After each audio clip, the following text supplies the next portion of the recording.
আসসালামু আলাইকুম।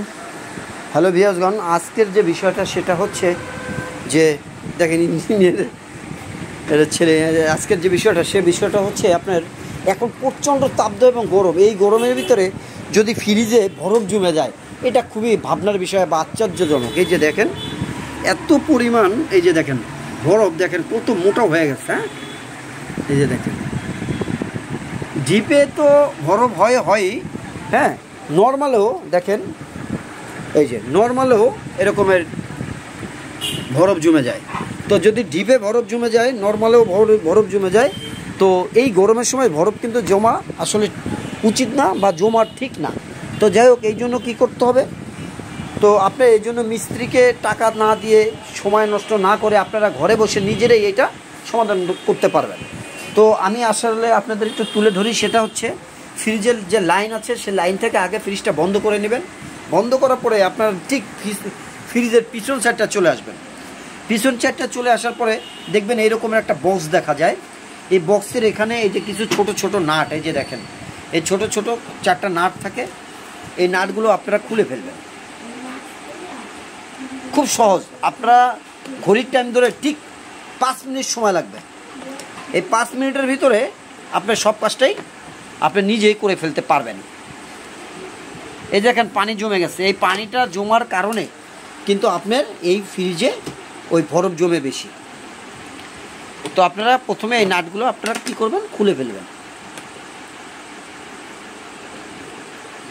খোলার পরে এই যে দেখেন খুলে ফেললেন। খোলার পরে দেখেন ওই পাশে বরফ জমার কারণে কি হচ্ছে, এই যে দেখেন ভিতরে পানি জমে গেছে এবং মানে এই যে পানিগুলো দেখেন এইগুলো আপনি জাস্ট এখানে একটা ট্রে আছে, এই যে দেখেন এই ট্রেটা আস্তে করে দেখি বাবা রাখুন, নাট করে একটা পাশে রেখে নেবেন। আর এই যে ট্রেটা, এটা একটা আলগা ট্রে। হ্যাঁ, আপনারা এই আলগা ট্রেটাকে খুলে ফেলবেন। এই যে দেখেন, দেখো বাবা বাবা সরো সরো, এই যে দেখেন ওয়াও, এই যে দেখেন দেখি কত পরিমাণ পানি। এই যে দেখেন, দেখছেন এই পানিটাকে আপনি ফেলে আপনি দেখেন একটু খেয়াল করবেন বা লক্ষ্য করবেন, এই যে দেখেন ফোঁটা ফোঁটা পানি পড়তেছে, এই যে ফোঁটা ফোঁটা পানি। এই পানিটা যখন নিষ্কাশন না হয় ঠিক তখন এই পানিটা জমে ওখানে আইস জমে যায়। তো এই জন্য কী করতে হবে, একটা শলার কাঠি দিয়ে এই যে এরকমের একটা কাঠি নেবেন, মানে একটা শলার কাঠির ব্যবস্থা করো, একটা শলার কাঠি দাও তো। তো দেখেন একটা বিষয় খেয়াল করেন, এই যে পানিটা, এই পানিটা আপনার যখনই আটকে যায় তখনই আইস জমা শুরু হয়ে যায়। আর আইস জমে গেলে তখন আপনার ডিপে নর্মালে সব জায়গায় আপনার ইয়ে হয়ে যায়, মানে বরফ জমে যায়। তো এই জন্য কী করবেন, প্রথমে একটা এরকমের একটা শলার কাঠি নেবেন। কাঠি নিয়ে ঠিক নর্মাল অংশে চলে আসবেন।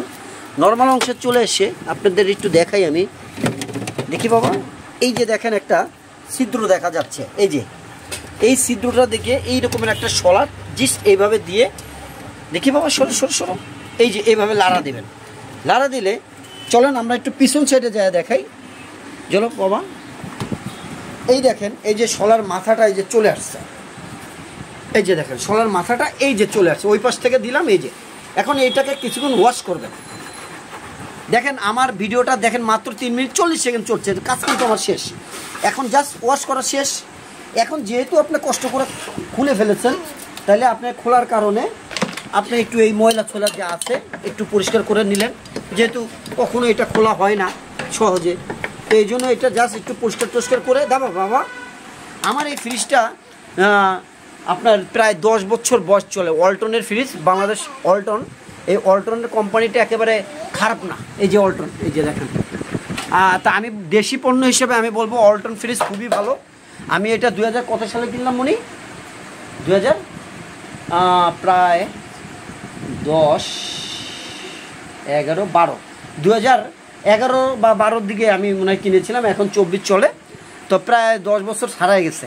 আচ্ছা যাই হোক, অসুবিধা নেই। আমি বলছিলাম দেশি পণ্য হিসেবে ওয়ালটন খুব ভালো, যদি আপনারা ভালো মানেরটা কিনতে পারেন এবং কোম্পানির ওয়ারেন্টি ভায়োলেশন বা ওয়ারেন্টি রিমোট সহ আপনারা দেখে কিনবেন।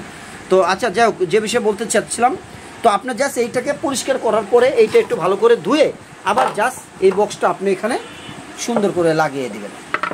এই বক্সটা এখানে লাগিয়ে দেবেন। এই যে দেখেন 2টা গার্ড আছে, এই যে এই গার্ড, এই যে দেখেন গার্ড, ব্যাস আপনার কাজ শেষ। এখন আপনার যখন এখানে পানি, এখন ওই যে ফোঁটা ফোঁটা পানি পড়তেছে, ওই যে একটু খেয়াল করেন, ওই যে ফোঁটা ফোঁটা পড়তেছে, ব্যাস এখন আর আপনার ফ্রিজের ভিতরে আর পানি জমবে না, আর বরফও হবে না, আইসও হবে না।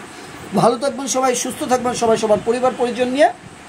আসসালামু আলাইকুম ওয়া রাহমাতুল্লাহি ওয়া বারাকাতুহু। ফ্রিজের টুকিটাকি সমস্যা ঘরে বসে সমাধান করুন।